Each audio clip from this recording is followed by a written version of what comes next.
بالله من شرور أنفسنا ومن سيئات أعمالنا من يهده الله فلا مضل له ومن يضلله فلا هادي له ونشهد أن سيدنا وسندنا وحبيبنا وحبيب ربنا وطبيبنا وطبيب قلوبنا ومولانا محمدا عبد الله ورسوله صلى الله تعالى عليه وعلى آله وأصحابه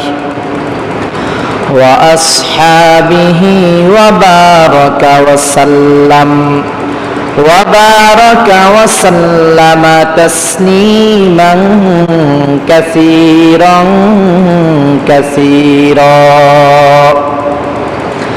أما بعد فقد قال الله تبارك وتعالى في كلامه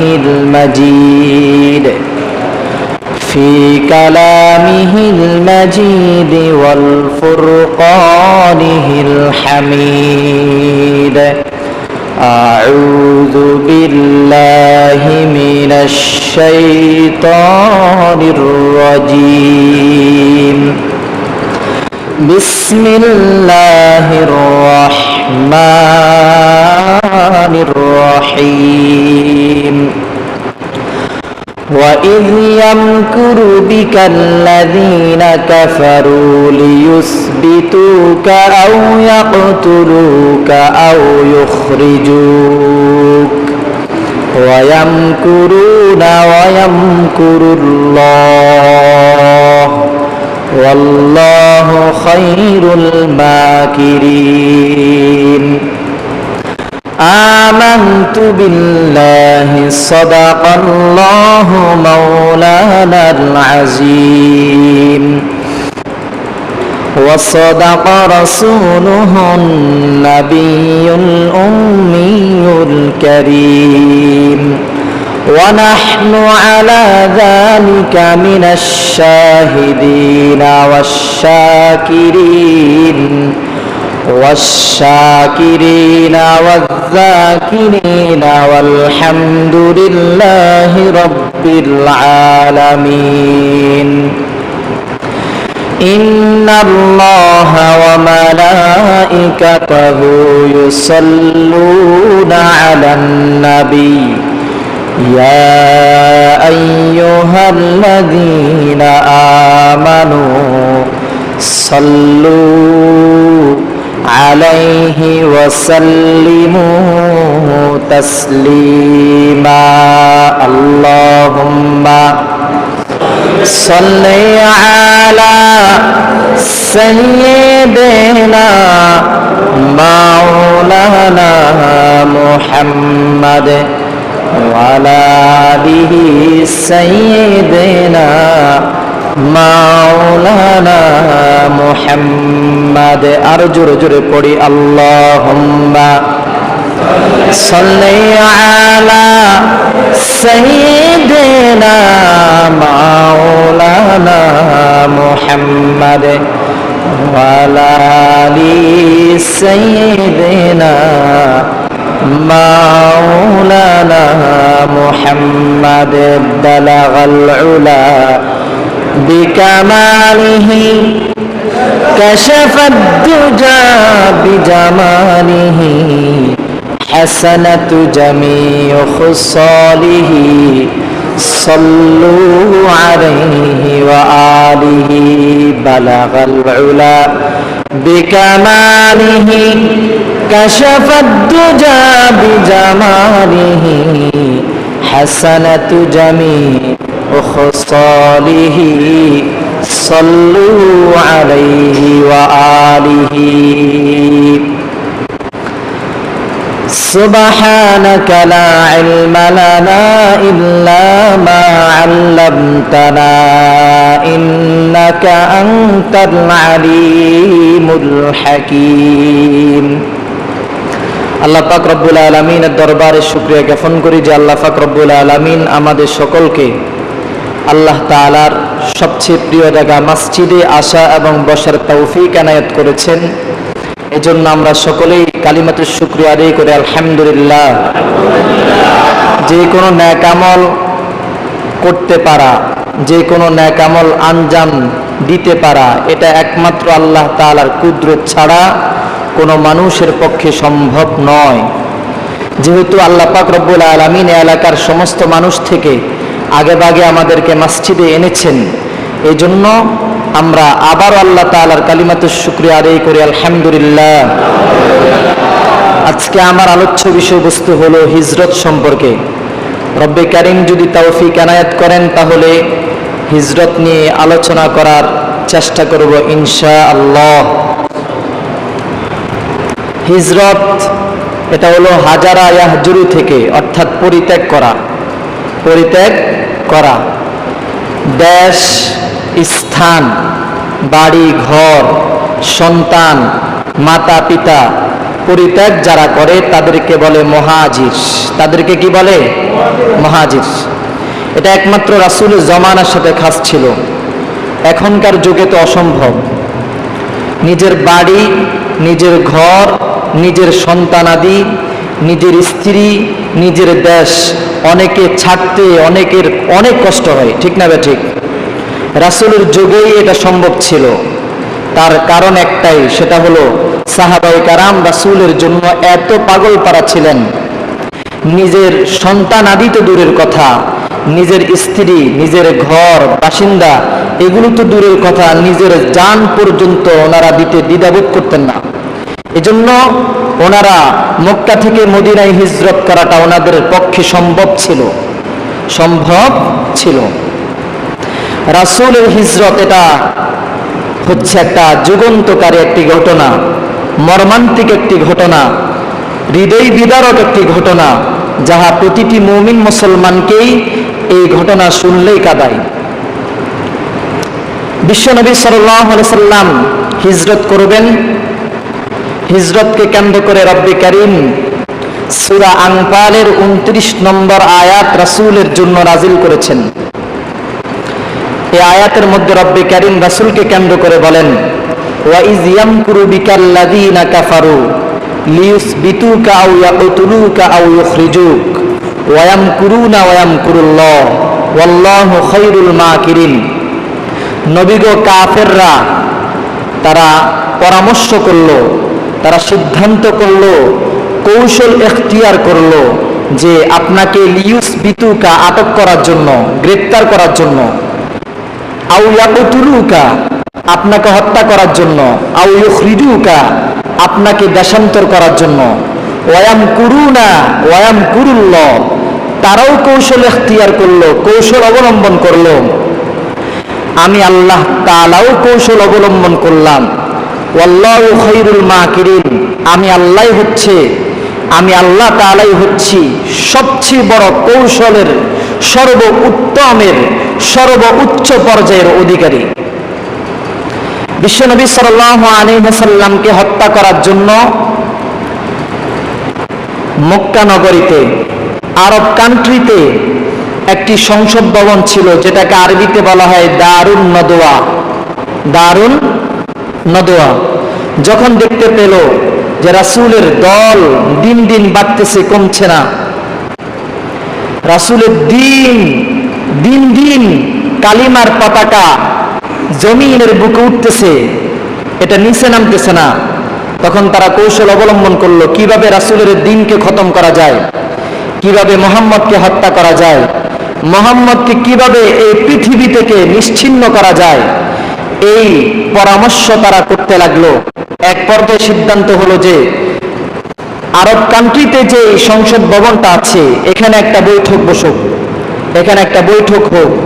এই বৈঠকের মধ্যে যত গোত্র আছে মক্কা নগরের মধ্যে, শুধু আব্দে মানাত ছাড়া মুহাম্মাদের গোত্র ছাড়া সব গোত্রকে এই সংসদ ভবনের মধ্যে দাওয়াত প্রদান করা হোক, দাওয়াত প্রদান করা হোক।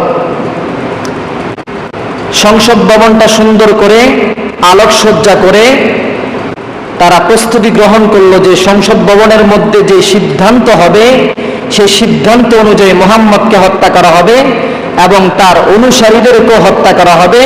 তার দিনকে, তার এই কালিমাকে এই পৃথিবী থেকে আমরা নিশ্চিহ্ন করে দেব। পুরা বিশ্বের মধ্যে সংসদ ভবন আছে না নাই?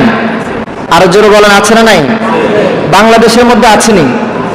আমি তো বলি যে শুধু বাংলাদেশে নয়, প্রত্যেকটা বাজারে বাজারের মধ্যে ছোট ছোট সংসদ ভবন আছে, ঠিক না ঠিক? যদি বলেন কেমনে?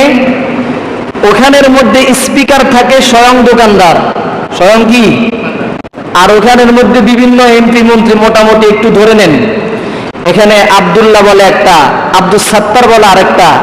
মুয়াজ্জিনের ক্যারাটের ছোট হলো কেন? মুয়াজ্জিনের রুকু কেন ছোট হলো?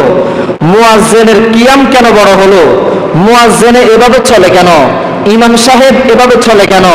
ওনার সংশোধন করা উচিত, ওনাকে একটু ইসলাহ করা উচিত, উনি যেন ইসলাহ হয়ে যায়।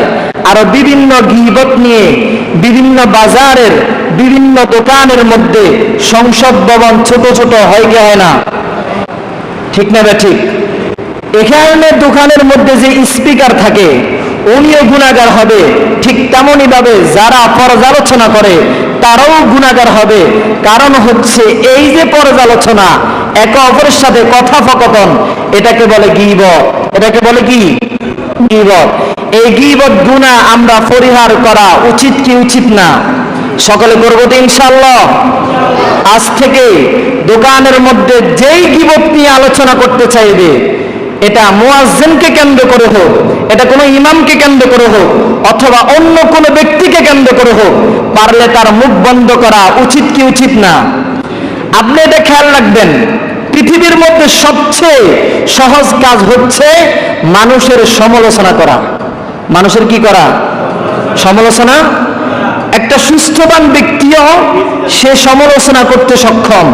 একজন অসুস্থ ব্যক্তি বিছানা থেকে সে উঠতে পারে না, ইশারা ইঙ্গিতের মাধ্যমে সে মানুষের সমালোচনা করতে পারে। এজন্য পৃথিবীর মধ্যে সবচেয়ে সহজ কাজ হচ্ছে মানুষের সমালোচনা করা। এই সহজ কাজ, এটা এত মারাত্মক গুনাহ, রাসূল বলে যারা গীবত করবে, অন্যের দুশ্চর্চা করবে, এই দুশ্চর্চা করা এটা জানার চাইতে মারাত্মক কবিরা গুনাহ। আল গীবাতু আসাদ্দুম মিনাজ জিনা। গীবাত হচ্ছে মানুষের সমালোচনা করা, হচ্ছে এটা হচ্ছে কবিরা গুনাহ, এটা জানার চাইতে মারাত্মক গুনাহ। এই জন্য এই গীবত গুনাহ, এই সমালোচনা দোকানে বসে বসে মুয়াজ্জিনকে কেন্দ্র করে, ইমামকে কেন্দ্র করে, অন্য একজন সাদাসিধা লোককে কেন্দ্র করে, তার দোষও নাই তারপরে তার দোষ নিয়ে চর্চা করা, এটা আমরা পরিহার করব তো ইনশাআল্লাহ। সবাই বলেন ইনশাআল্লাহ। আল্লাহ আমাদের সকলকে কবুল করুক। যাই হোক, মক্কা নগরীর মধ্যে তাহলে সংসদ ভবন ছিল দারুন নদওয়া। কোনটা ছিল? দারুন নদওয়ার মধ্যে এখন প্রধান বিচারপতি কাকে বানাবেন, এটা নিয়ে একটু ওনারা হিমশিমের মধ্যে খেয়ে গেছেন। হঠাৎ করে নজদ থেকে একজন লোক আসলেন, ওনাকে দেখতেই শায়েখের মতো মনে হয়। ওনাকে দেখতে কি হয়? শায়েখের মতো মনে হয়। তো ওনাকে আবু জাহেল, আবুল আসওয়াদ, আরো অন্যান্য যত লোক ছিল সকলেই ওনাকে জিজ্ঞেস করলেন তুমি কে? বলল আমি নজদ থেকে এসেছি, নজদের একজন শায়েখ। বলল ঠিক আছে, তুমি যেহেতু নজদ থেকে এসেছো, নজদের মধ্যে কিছু গুনাহের কাজ আছে, নজদের মধ্যে এমন কিছু কাজ আছে যেটা আমাদের আজকে অনেক জরুরি। এক নম্বর হচ্ছে নজদের যে লোকেরা আছে তাদের মধ্যে খুন খারাপই বেশি। মুহাম্মদকে খুন করতে হবে, যেহেতু তুমি নজদ থেকে এসেছো তাহলে খুন করার ক্ষেত্রে তুমি খুবই পারদর্শী, তোমাকে আমাদের অনেক প্রয়োজন। কাজে আজকে বিচারক হিসাবে তুমি থাকবে। বিচারক হিসাবে কি? এবং লুটতরাজ করা, বন্দি করা, এটা নজদের লোকদের মধ্যে বেশি। তাই তোমাকে আজকে বিচারপতি হিসাবে আমরা নিযুক্ত করলাম। ওই নজদের শায়েখ ছিলেন মিস্টার ইবলিস। কে ছিলেন? ইবলিস ছিলেন বিচারক হিসাবে। দারুন নদওয়ার সংসদ ভবনের মধ্যে। ওই দারুন নদওয়ার মধ্যে সিদ্ধান্ত হলো যে এক একজনে এক এক পরামর্শ দিতে লাগলেন। কেউ বললেন মুহাম্মদকে হত্যা করা হোক, কেউ বললেন মুহাম্মদকে গ্রেফতার করা হোক, কেউ বললেন মুহাম্মদকে দেশান্তর করা হোক। ওই বিচারপতি বললেন না না, মুহাম্মদকে হত্যা যদি করতে হয় তাহলে এমন ভাবে করতে হবে যেভাবে করলেই কেউ দায়ী না হয়। এই সুন্দর পরামর্শটা কে দিতে পারবে? আবু জাহেল বললেন আমি দিতে পারবো। প্রত্যেক গোত্র, এখানের মধ্যে যত গোত্র আছে প্রত্যেক গোত্র থেকে নওজওয়ান, একেবারে শক্তির দিক থেকে পাওয়ারফুল, দেহে অনেক বড়, এরকম প্রত্যেক গোত্র থেকে যুবক নির্ধারণ করা হোক এবং সকলের হাতে ধারালো তরবারি দেওয়া হোক এবং সবাই ঐক্যবদ্ধ হয়ে মুহাম্মদকে হত্যা করুক। তাহলে আব্দে মানাফ, মুহাম্মদের গোত্র আব্দে মানাফ, তারা এই প্রত্যেক গোত্রর উপরে প্রতিশোধ নেওয়ার সে সক্ষমতা তারা পাবে না। মিস্টার ইবলিস বললেন, প্রধান বিচারপতি বললেন তোমার কথাই গ্রহণযোগ্য, তোমার কথার উপরে সিদ্ধান্ত যে মুহাম্মদকে হত্যা করা হবে। মুহাম্মদকে কি করা হবে বলেন তো দেখি। তাদের এই আলোচনা কথাবার্তা এটা ওই গোত্র ছাড়া অন্যান্য পাশে যে লোকেরা ছিল এরা জানুক বা না জানুক, কিন্তু মহান আল্লাহ জানে কি জানে না? আরো জোরে বলেন, জানে কি জানে না? আল্লাহ পাক রব্বুল আলামিন জিবরাইল আলাইহিস সালাতুস সালামকে বললেন, হে জিবরাইল, আমার বন্ধুকে, আমার হাবিবকে দারুন নদওয়াতে সিদ্ধান্ত গ্রহণ করলো আমার হাবিবকে হত্যা করবে। আমি আল্লাহ পাক রব্বুল আলামিন আমার নবীকে অনেক যুদ্ধের জন্য আমি আদেশ দিব। আমি আমার নবীকে আমি মদিনার জন্য সিলেক্ট করব। মদিনার লোকেরা আমার নবীর জন্য পাগল পারা হয়েছে।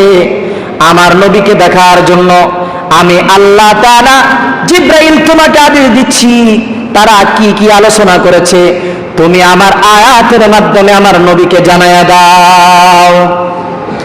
জিবরাইল আলাইহিস সালাতুস সালাম মুহূর্তের মধ্যে আল্লাহর নবীর দরবারে চলে আসলেন।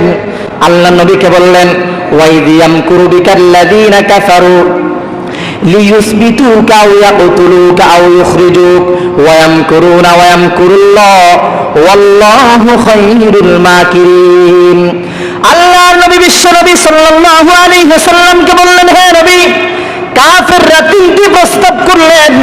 এক নম্বর প্রস্তাব হলো আপনাকে গ্রেফতার করার জন্য, দুই নম্বর প্রস্তাব হলো আপনাকে দেশান্তর করার জন্য, তিন নম্বর তাদের প্রস্তাব হলো, তাদের সিদ্ধান্ত হলো যে আপনাকে হত্যা করার জন্য। চতুর্দিক থেকে কাফেররা আপনাকে হত্যা করার জন্য তারা প্রস্তুতি গ্রহণ করেছে। আল্লাহ পাক রব্বুল আলামিন আপনাকে আদেশ দিচ্ছে, আপনাকে পারমিশন দিচ্ছে, ইজাজত দিচ্ছে মক্কা নগরী থেকে আপনি মদিনায় হিজরত করার জন্য।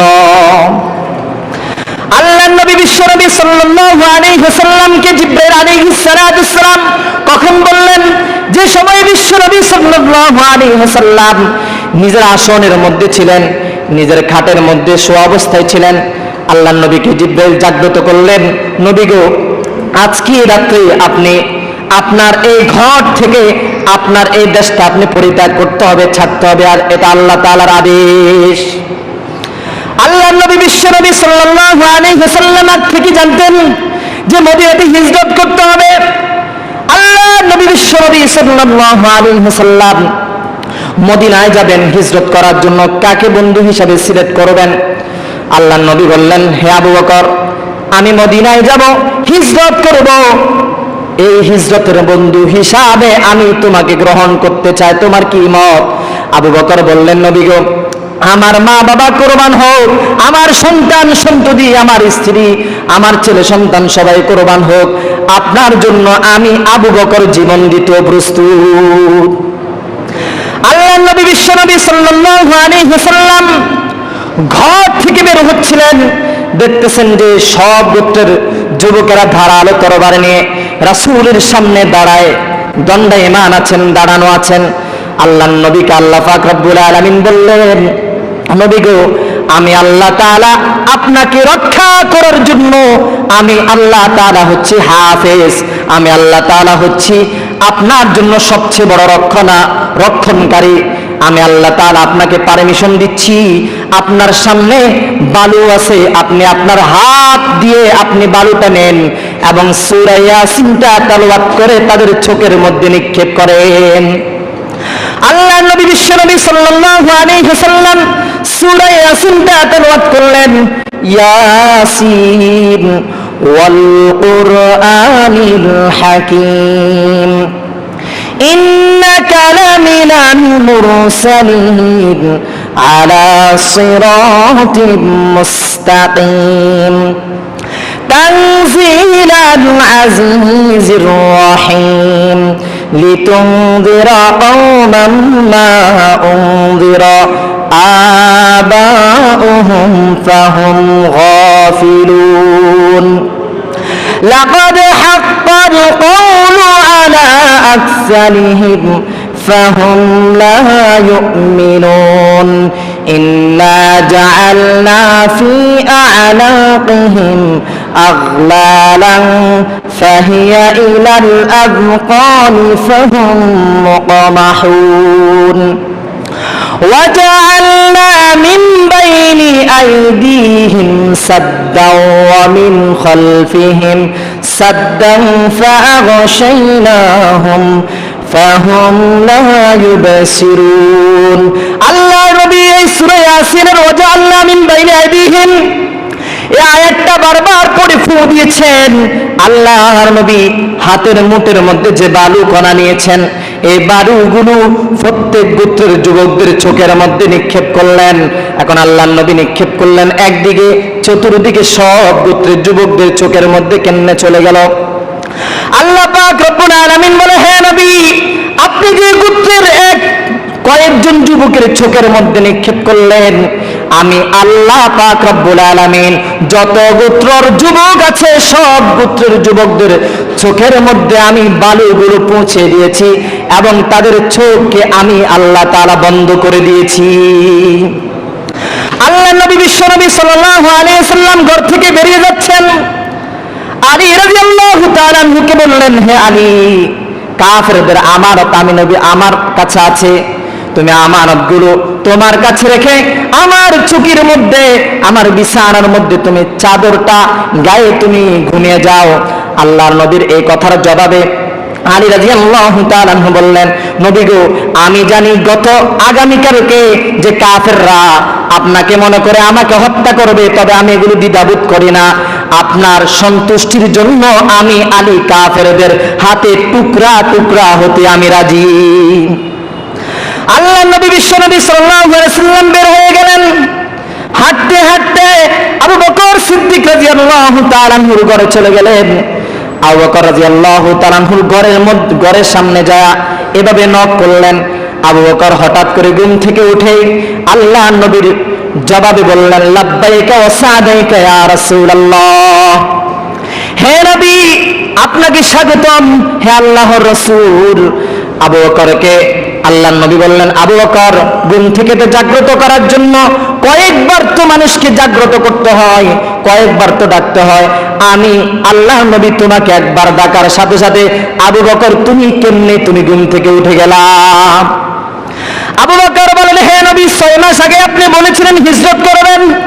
6 মাস আগ থেকেই আমি আবু বকর ঘুমকে হারাম করেছি, আমার বিছানা আমার ঘরকে আমি পরিত্যাগ করেছি। আমি দরজার সামনে দাঁড়িয়ে আছি, কখন আল্লাহ নবী এসে আমাকে ডাক দিবে। নবী গো, শুধু আমি নয়, আপনার জন্য যে বাহনটা আমি প্রস্তুত রেখেছি সে বাহনটা পর্যন্ত ওই কুঠির ঘরের মধ্যে এখনো পর্যন্ত ঘুমাচ্ছে না, 6 মাস আগ থেকে ঘুমাচ্ছে না। আমার মেয়ে আসমা বিনতে আবি বকর, আমার মেয়ে আসমা এখনো পর্যন্ত ঘুমাচ্ছে না। আমার মেয়ে 6 মাস আগ থেকেই প্রত্যেক দিন আপনার জন্য নাস্তার ব্যবস্থা রাখে যে কখন মুহাম্মদ আল্লাহর নবী আসবে এবং হিজরতে যাবে। হিজরতের সময় তো নাস্তার প্রয়োজন হবে। আবু বকরকে আল্লাহর নবী বললেন, আবু বকর আর সময় নাই, তুমি একটু ঘর থেকে বেরিয়ে যাও। আল্লাহর নবীকে আবু বকর সাথে নিয়ে বাহনের উপর উঠে আল্লাহর নবীকে নিয়ে যাচ্ছেন। আবু বকর একবার সামনে যায়, একবার পিছনে যায়, একবার পাশে যায়, আবার আরেক পাশে যায়। আল্লাহর নবী বলেন, আবু বকর তুমি একবার সামনে যাও আবার পিছনে যাও কেন? এটার কারণটা কি? আবু বকর বলে, চতুর্পাশ থেকে দুশমন। হে নবী, আমি যখন সামনে যাই তখন আমি মনে করি যে পিছন থেকে আপনাকে দুশমন আক্রমণ করতেছে, আমি যখন ডানে যাই তখন মনে হয় যেন আপনাকে বাম থেকে আপনাকে আক্রমণ করতেছে। নবী গো, আমি আপনার মহব্বতে চতুর্পাশে আমি মোরগের মতো একবার এদিকে গুপ দিই, একবার এদিকে লাফ দিই, আবার ডান দিকে লাফ দিই, আবার পিছনের দিকে লাফ দিই। নবী গো, আপনার জন্য আমার জান কোরবান হোক। বিশ্বনবী সাল্লাল্লাহু আলাইহি ওয়াসাল্লাম আবু বকরকে নিয়ে গেলেন। এখন গারে সুরের মধ্যে অবস্থান করবেন। আবু বকর বললেন, নবী গো, এই গারে সুরের মধ্যে আপনি একা একা অবস্থান করতে পারবেন না, এটা তো অনেক উঁচু পাহাড় এবং এটার মধ্যে তো পাথর আছে, আপনার পা তো ছড়ে যেতে পারে, আপনার পা তো ক্ষত বিক্ষত হতে পারে। আমি আবু বকর থাকতে আপনাকে একা একা এখানের মধ্যে উঠতে দিব না। নবী গো, আমি বসে রয়েছি, আমার এই যে সিনা আছে, আমি আমার সিনাকে পালকি বানিয়ে দিয়েছি, আপনি আমার এই সিনাকে পালকি মনে করে উঠিয়া আপনি গারে সুরের মধ্যে আপনি উঠে যান। আল্লাহর নবী বিশ্বনবী সাল্লাল্লাহু আলাইহি ওয়াসাল্লামকে গারে সুরের মধ্যে নিয়ে গেলেন। আবু বকর রাদিয়াল্লাহু তাআলা আনহু বলেন, নবীকে সর্বপ্রথমেই গর্তের মধ্যে আমি প্রবেশ করব, আপনাকে আমি প্রবেশ করতে দিব না। নবী গো, আমি সর্বপ্রথম প্রবেশ করব, আপনার আসন ব্যবস্থা করব, আপনার শোয়ার ব্যবস্থা করব। আবু বকর রাদিয়াল্লাহু তাআলা আনহু গর্তের মধ্যে প্রবেশ করলেন, পুরো গর্তটাকে ক্লিন করলেন, পুরো গর্তটাকে নিজের গায়ের চাদরের যে চাদর আছে এই চাদরটাকে টুকরা টুকরা করে পুরো গর্তের যত গর্ত আছে সব গর্তগুলো তিনি মুখ বন্ধ করে দিলেন, শুধুমাত্র একটা মুখ খোলা ছিল। আবু বকর রাদিয়াল্লাহু তাআলা আনহু বিশ্বনবীকে বললেন, হে নবী, এবার চলে আসেন, আপনার আসন ব্যবস্থা হয়ে গেল। আল্লাহর নবী বিশ্বনবী বলেন, আবু বকর আমার আসন কোথায়? আবু বকর বলেন, ও নবী, আপনার আসন হচ্ছে আমার একটা পা, আর একটা পা আমি ওই মুখটাকে বন্ধ করে রাখবো, যাতে করে কাফের মুশরিক ইহুদিরা ছাড়া আপনাকে যেন দেখতে না পায়। আল্লাহর নবী আবু বকর রাদিয়াল্লাহু তাআলা আনহুর একটা পায়ের মধ্যে শুয়ে পড়লেন, আরেকটা পা দিয়ে গর্তের মুখটা বন্ধ করলেন। হঠাৎ করে একটা জঙ্গলি সাপ এসে আবু বকর রাদিয়াল্লাহু তাআলা আনহুর পায়ের মধ্যে কামড় দিলেন। আবু বকর রাদিয়াল্লাহু তাআলা আনহুকে কয়েকবার কামড় দেওয়ার পরে আবু বকর রাদিয়াল্লাহু তাআলা আনহুর চোখ দিয়ে পানি পড়তেছে এবং রক্ত টপ টপ করে পড়তেছে। আল্লাহর নবী বলে, আবু বকর, তোমার বাড়ির কথা মনে হয় যেন মনে পড়ে। আল্লাহ পাক রব্বুল আলামিন জিবরাইল আলাইহিস সালাতুস সালামকে বললেন, হে জিবরাইল, আমার বন্ধুকে, আমার হাবিবকে দারুণ নদওয়াতে সিদ্ধান্ত গ্রহণ করলো আমার হাবিবকে হত্যা করবে। আমি আল্লাহ পাক রব্বুল আলামিন আমার নবীকে অনেক যুদ্ধের জন্য আমি আদেশ দিব, আমি আমার নবীকে আমি মদিনার জন্য সিলেক্ট করব। মদিনার লোকেরা আমার নবীর জন্য পাগল পারা হয়েছে, আমার নবীকে দেখার জন্য। আমি আল্লাহ তাআলা জিবরাইল তোমাকে আদেশ দিচ্ছি, তারা কি কি আলোচনা করেছে তুমি আমার আয়াতের মাধ্যমে আমার নবীকে জানায়া দাও। জিবরাইল আলাইহিস সালাতুস সালাম মুহূর্তের মধ্যে আল্লাহর নবীর দরবারে চলে আসলেন। আল্লাহর নবীকে বললেন, ওয়াইদিয়াম কুরবিকাল্লাযীনা কাফারু লিয়ুসবিতুকা আও ইয়াকতুলুকা আও ইখরিজুক ওয়া ইয়ামকুরুনা ওয়া ইয়ামকুরুল্লাহ ওয়াল্লাহু খায়রুল মাকিরিন। আল্লাহর নবী বিশ্বনবী সাল্লাল্লাহু আলাইহি ওয়াসাল্লামকে বললেন, হে নবী, কাফেররা তিনটি প্রস্তাব করলেন। এক নম্বর প্রস্তাব হলো আপনাকে গ্রেফতার করার জন্য, দুই নম্বর প্রস্তাব হলো আপনাকে দেশান্তর করার জন্য, তিন নম্বর তাদের প্রস্তাব হলো, তাদের সিদ্ধান্ত হলো যে আপনাকে হত্যা করার জন্য। চতুর্দিক থেকে কাফেররা আপনাকে হত্যা করার জন্য তারা প্রস্তুতি গ্রহণ করেছে। আল্লাহ পাক রব্বুল আলামিন আপনাকে আদেশ দিচ্ছে, আপনাকে পারমিশন দিচ্ছে, ইজাজত দিচ্ছে মক্কা নগরী থেকে আপনি মদিনায় হিজরত করার জন্য। আল্লাহর নবী বিশ্বনবী সাল্লাল্লাহু আলাইহি ওয়াসাল্লামকে জিবরাইল আলাইহিস সালাতুস সালাম কখন বললেন? যে সময় বিশ্বনবী সাল্লাল্লাহু আলাইহি ওয়াসাল্লাম নিজের আসনের মধ্যে ছিলেন, নিজের খাটের মধ্যে শোয়া অবস্থায় ছিলেন। আল্লাহর নবীকে জিবরাইল জাগ্রত করলেন, নবী গো, আজকে রাত্রে আপনি আপনার এই ঘর থেকে আপনার এই দেশটা আপনি পরিত্যাগ করতে হবে, ছাড়তে হবে, আর এটা আল্লাহ তাআলার আদেশ। আল্লাহর নবী বিশ্বনবী সাল্লাল্লাহু আলাইহি ওয়াসাল্লাম থেকে জানতেন যে মদিনাতে হিজরত করতে হবে। আল্লাহর নবী বিশ্বনবী সাল্লাল্লাহু আলাইহি ওয়াসাল্লাম মদিনায় যাবেন হিজরত করার জন্য। কাকে বন্ধু হিসাবে সিলেক্ট করবেন? আল্লাহর নবী বললেন, হে আবু বকর, আমি মদিনায় যাব, হিজরত করব, এই হিজরতের বন্ধু হিসাবে আমি তোমাকে গ্রহণ করতে চাই, তোমার কি মত? আবু বকর বললেন, নবী গো, আমার মা বাবা কোরবান হোক, আমার সন্তান সন্ততি, আমার স্ত্রী, আমার ছেলে সন্তান সবাই কোরবান হোক, আপনার জন্য আমি আবু বকর জীবন দিতে প্রস্তুত। আল্লাহর নবী বিশ্বনবী সাল্লাল্লাহু আলাইহি ওয়াসাল্লাম ঘর থেকে বের হচ্ছিলেন, দেখতেছেন যে সব গোত্রের যুবকেরা ধারালো তরবার নিয়ে রাসূলের সামনে দাঁড়ায়, দণ্ডায়মান আছেন, দাঁড়ানো আছেন। আল্লাহর নবীকে আল্লাহ পাক রব্বুল আলামিন বললেন, নবী গো, আমি আল্লাহ তাআলা আপনাকে রক্ষা করার জন্য, আমি আল্লাহ তাআলা হচ্ছি হাফেজ, আমি আল্লাহ তাআলা হচ্ছি আপনার জন্য সবচেয়ে বড় রক্ষণকারী। আমি আল্লাহ তাআলা আপনাকে পারমিশন দিচ্ছি, আপনার সামনে বালু আছে, আপনি আপনার হাত দিয়ে আপনি বালুটা নেন এবং সূরা ইয়াসিনটা তেলাওয়াত করে তাদের চোখের মধ্যে নিক্ষেপ করেন।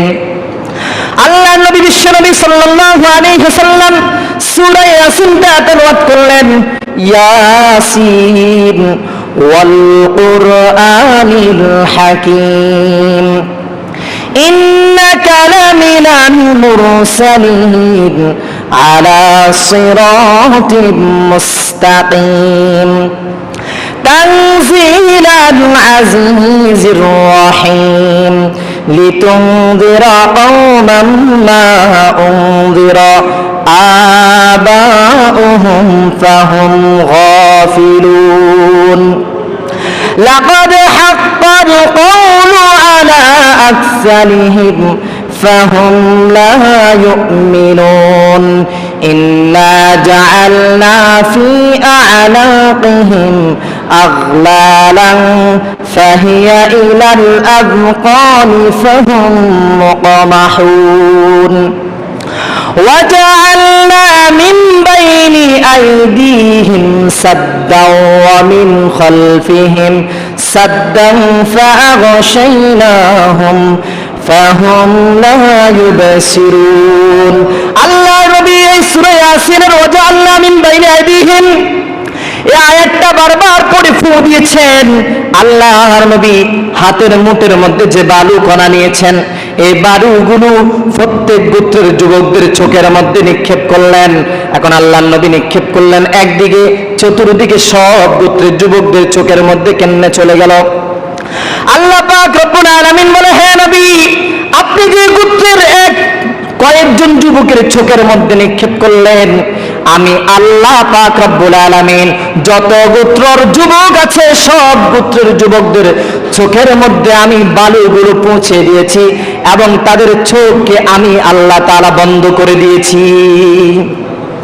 আল্লাহ নবী বিশ্বনবী সাল্লাল্লাহু আলাইহি ওয়াসাল্লাম ঘর থেকে বেরিয়ে যাচ্ছেন।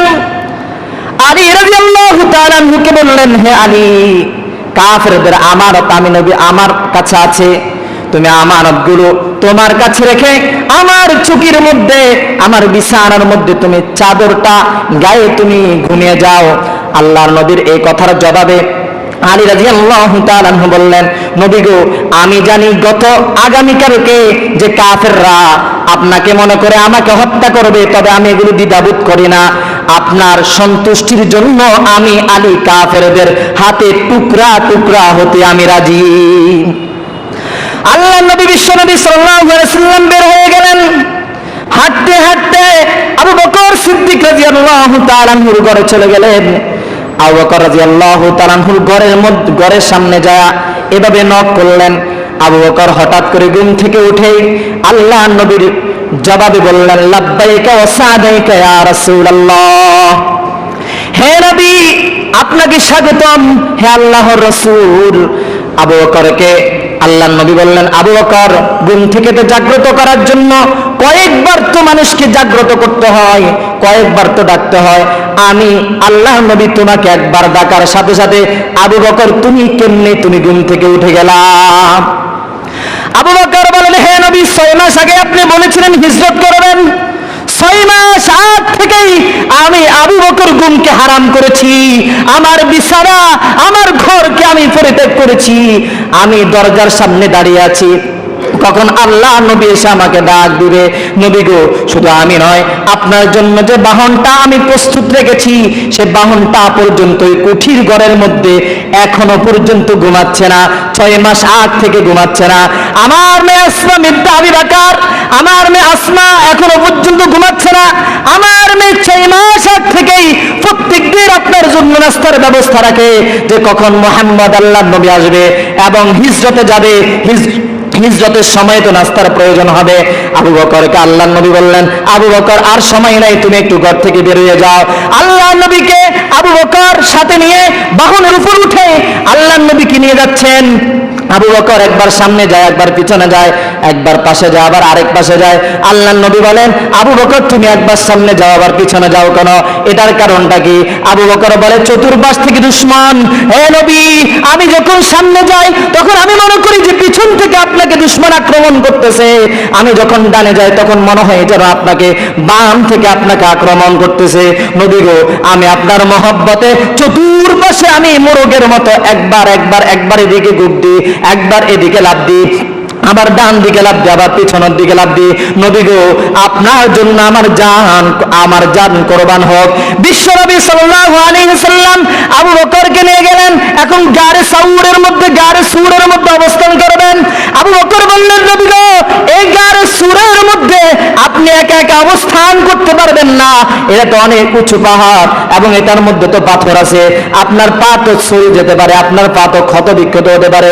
আমি আবু বকর থাকতে আপনাকে একা একা এখানের মধ্যে উঠতে দিব না। নবী গো, আমি বসে রয়েছি, আমার এই যে সিনা আছে, আমি আমার সিনাকে পালকি বানিয়ে দিয়েছি।